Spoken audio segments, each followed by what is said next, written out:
नमस्कार, मैं रवीश कुमार पुणे गया था। वहां हमने एक इमारत देखी जिसके बारे में अखबारों में छपा है कि यह वो स्कूल है जिसे सावित्रीबाई फुले और महात्मा ज्योतिबा फुले ने बनवाया था। मौके पर रिसर्च के साथ नहीं गया, इसलिए सोचा कि रिपोर्ट दिखाने से पहले उन बातों को रखूं जो हम वहां जाकर रिकॉर्डिंग के दौरान नहीं कह सके। हमने अरुणा दिवेगांवकर की किताब ज्योतिर्मय सावित्री एक समताधिष्ठित सहजीवन का एक हिस्सा पढ़ा। वैसे अनेक किताबें हैं उन पर।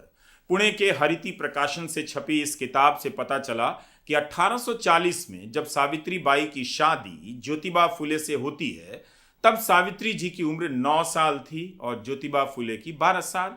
शादी के पहले वे पढ़ी लिखी नहीं थी। उसके बाद सावित्रीबाई ज्योतिबा फुले से प्राथमिक शिक्षा प्राप्त करती हैं और बाद में अध्यापक होने की ट्रेनिंग लेती हैं, कविताएं लिखती हैं। अरुणा दिवेगांवकर ने अपनी किताब में लिखा है कि सावित्रीबाई को मराठी की एक आधुनिक कवि के रूप में भी देखा जाता है। अपनी कविताओं और अन्य लेखन में उन्होंने सामाजिक चेतना के पुनर्जागरण पर जोर दिया है। वे उस समय लड़कियों की शिक्षा के लिए समाज से लड़ गईं, जब स्त्रियों का शिक्षा पाना धर्म के विरुद्ध माना जाता था। घर घर जाकर लड़कियों की शिक्षा का प्रचार किया, उन्हें मुफ्त कपड़े दिए, किताबें दी। इसके लिए विरोध और अपमान भी सहा। इसमें ज्योतिबा फुले का सहयोग उनके साथ रहा। दिव्या कुंडुकुरी ने लाइव मिंट के अपने लेख में लिखा है कि सावित्रीबाई स्कूल जाते वक्त अपने साथ एक और साड़ी लेकर जाती थीं, क्योंकि लोग पत्थर और गोबर फेंका करते थे। स्कूल पहुंचकर वे साड़ी बदलती थीं और पढ़ाना शुरू कर देती थीं।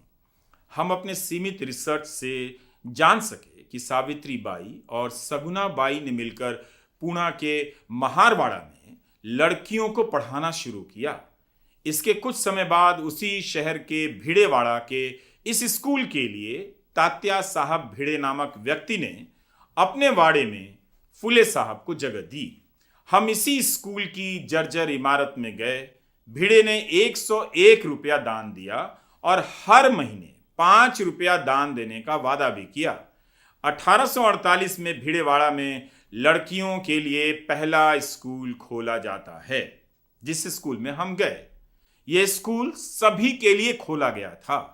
21 साल के ज्योतिबा और 17 साल की सावित्रीबाई फुले सगुनाबाई के साथ लड़कियों के लिए भारत का पहला ऐसा स्कूल खोलने में कामयाब होते हैं जिसे भारतीय चला रहे थे। आज से 174 साल पहले यहां वेदों और शास्त्रों के बजाय इन्होंने स्कूल में गणित, विज्ञान, सामाजिक विज्ञान पढ़ाना शुरू कर दिया। आप हमारी रिपोर्ट में स्कूल की हालत देख सकते हैं। दुख होना चाहिए कि सावित्रीबाई फुले की महान विरासत को हमने जर्जर होने दिया। हमने इस स्कूल के बारे में पुणे के अखबारों में छपी खबरों को देखा और भी दुख हुआ। यानी सबको पता है कि यहां वह ऐतिहासिक स्कूल है, मगर जर्जर है। ऐसा नहीं है कि फुले दंपति ने सिर्फ यही एक स्कूल खोला। 1848 से 1852 के बीच पुणे में 18 स्कूल खोले। 18।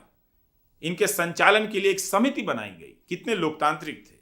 सावित्रीबाई, सगुनाबाई, फातिमा शेख ये अध्यापिकाएं बनी। फातिमा और सावित्रीबाई ने एक साथ टीचर ट्रेनिंग ली। फातिमा भारत की पहली मुसलमान अध्यापिका बनती हैं। है ना कमाल का इतिहास।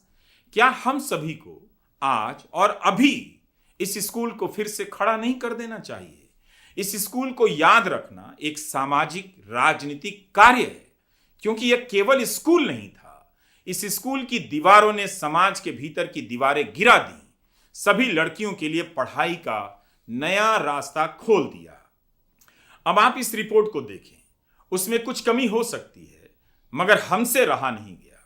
हमें लगा कि बिल्कुल बताना चाहिए कि स्कूल की इमारत जर्जर हो चुकी है, नामो निशान मिट रहा है। आज तमाम लड़कियां आर्किटेक्ट हैं, वास्तुकार हैं। वे सभी सावित्रीबाई फुले की कर्जदार हैं। वही जुट जाएं तो इस स्कूल की इमारत फिर से खड़ी की जा सकती है। आप ये रिपोर्ट देखिए।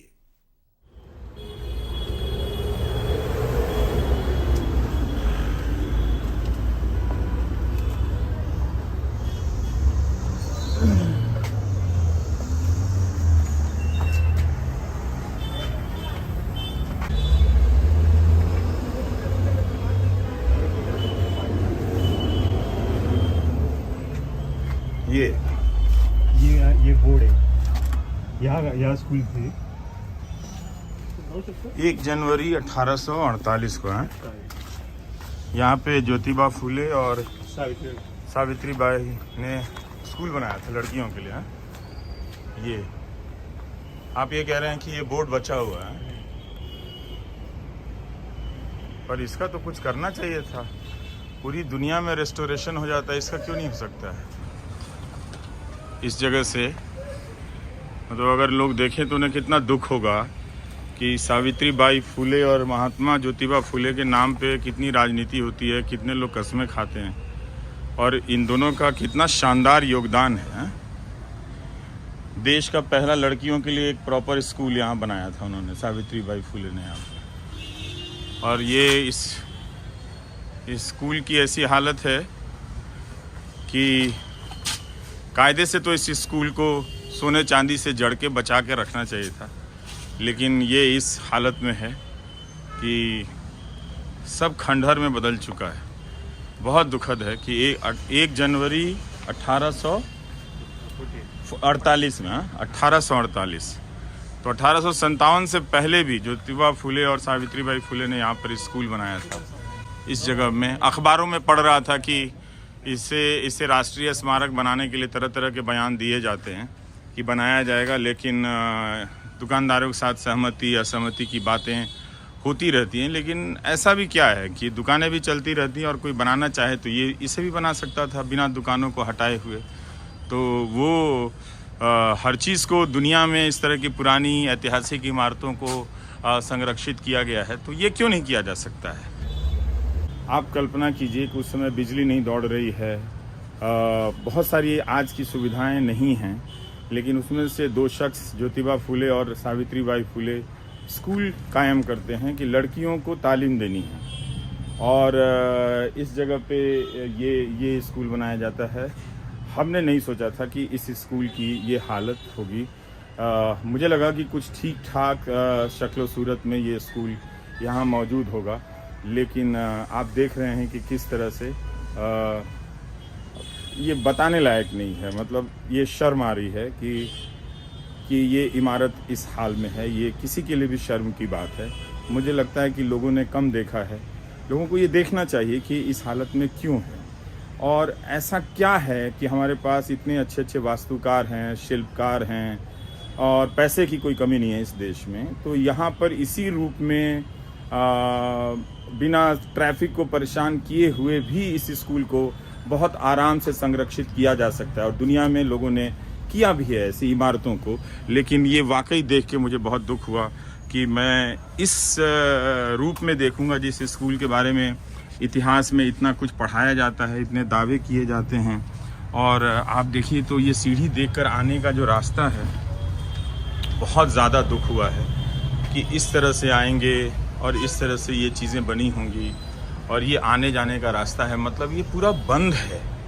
मतलब एक तरह से पूरा एक जो शानदार इतिहास है उससे भी तो आप वंचित रख रहे हैं, पूरे ज़माने को वंचित रख रहे हैं। जिस समुदाय ने प्रेरणा ली, जो सावित्रीबाई फुले का नाम जपता है और उनकी प्रेरणा से उन्होंने इतिहास में समृद्धि की विकास यात्रा तय की है, वो बराबरी की बात करने के स्तर पर पहुँचे। इतना बड़ा बदलाव और इतने बड़े बदलाव के प्रतीक ये दोनों शख्स की बनाए हुए स्कूल की ये हालत है, तब जब देश की राजनीति में कभी कभी स्कूल मुद्दा भी बन जाता है।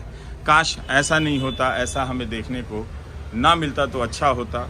इसे इस रूप में तो बचा कर रखा ही जा सकता था कि देख के गर्व होता और लोगों को पता चलता कि इस स्कूल का संबंध किन चीज़ों से है।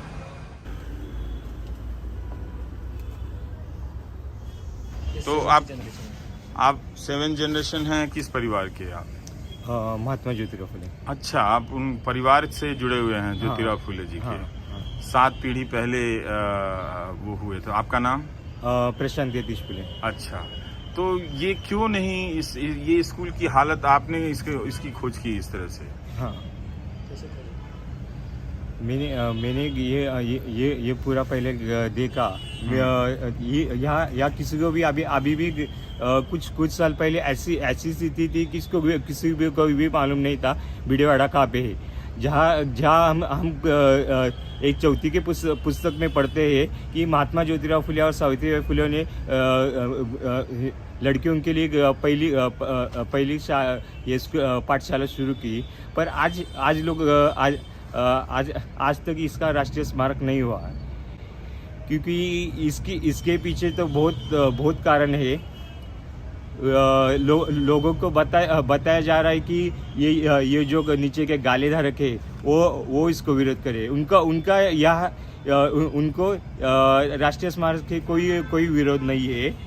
उनका कहना है हमारे बहुत पीढ़ों ने यहाँ दुकान चलाया है, हमारे को यही दुकान चाहिए। हमने अभी दूसरे यहाँ किया तो फिर से हमारे को पहले से स्टार्ट करना पड़ेगा पूरा बिजनेस।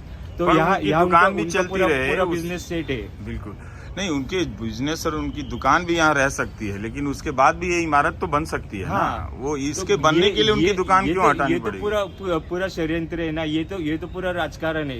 राजकारण के कारण तो ये सब हो रहा है।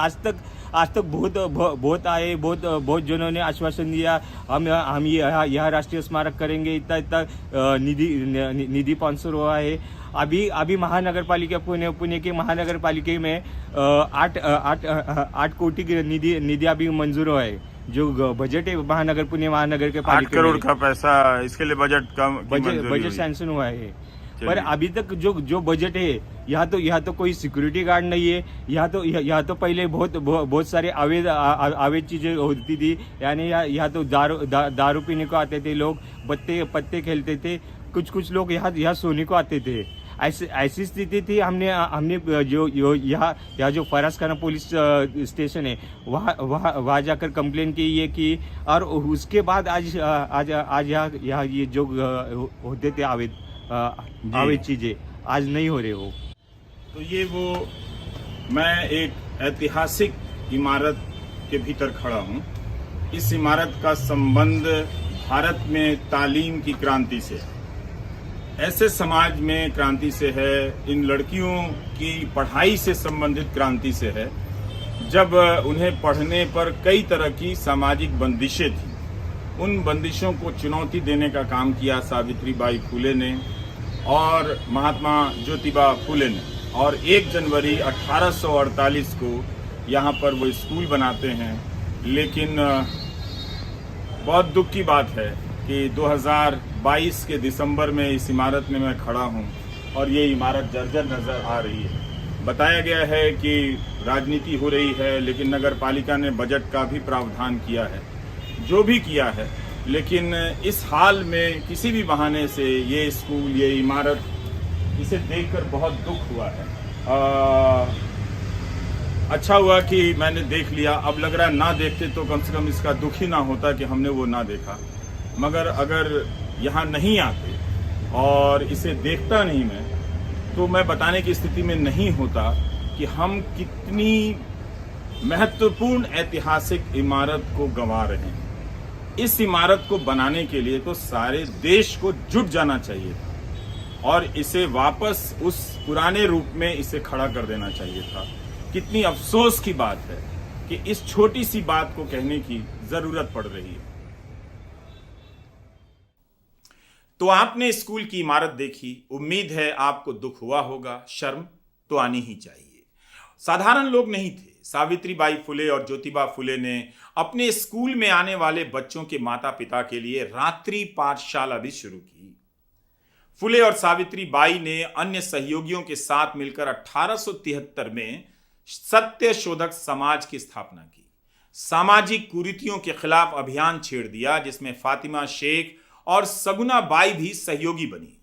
कुंडुकुरी ने अपने लेख में बताया है कि इन्होंने महिलाओं के अधिकारों के लिए कई तरह के मंच बनाए। अपने घर में ब्राह्मण विधवाओं की डिलीवरी के लिए सावित्रीबाई ने home for the prevention of infanticide खोला ताकि उनके बच्चे जीवित रह सकें। 1890 में फुले की मृत्यु के बाद सावित्रीबाई सत्य शोधक समाज के काम को आगे बढ़ाती हैं और 1893 में उसके वार्षिक सम्मेलन की अध्यक्षता करती हैं। यह अपने आप में क्रांतिकारी बात थी। इसकी तुलना इस बात से कीजिए कि कांग्रेस के किसी सेशन को पहली बार जब किसी महिला ने अध्यक्षता की, वो साल था 1917 और अध्यक्ष थी एनी बेसेंट। ज्योतिबा फुले और सावित्रीबाई फुले का जीवन बहुत छोटा रहा है, मगर इस छोटे से जीवन में उन्होंने कितना काम कर दिया। क्या इनकी विरासत को बचाने का काम तेज गति से नहीं हो सकता है? 1896 में बॉम्बे में प्लेग फैला था। सावित्रीबाई ने प्लेग का इलाज करने के लिए एक क्लिनिक खोल दिया। यहीं पर बीमारों की सेवा करते करते वे बीमार पड़ी और 10 मार्च 1857 के दिन गुजर गई। सावित्रीबाई, सगुनाबाई और फातिमा शेख की बदौलत ही आज की लड़कियों को पढ़ने का अधिकार मिला है। नींव इन्होंने ही डाली है। इसलिए हम ये नहीं कह सकते कि इन्होंने समाज के सिर्फ एक वर्ग के लिए काम किया। सभी लड़कियों की पढ़ाई के लिए अपना जीवन समर्पित कर दिया। 2014 में पुणे विश्वविद्यालय का नाम सावित्रीबाई फुले के नाम पर रख दिया जाता है, मगर उनके स्थापित किए गए स्कूल की हालत आपने देखी। आप ये सवाल सरकार से पूछिए कि ऐसी हालत कब तक रहेगी। नमस्कार, मैं रवीश कुमार। पर इसका तो कुछ करना चाहिए था। पूरी दुनिया में रेस्टोरेशन हो जाता है, इसका क्यों नहीं हो सकता है?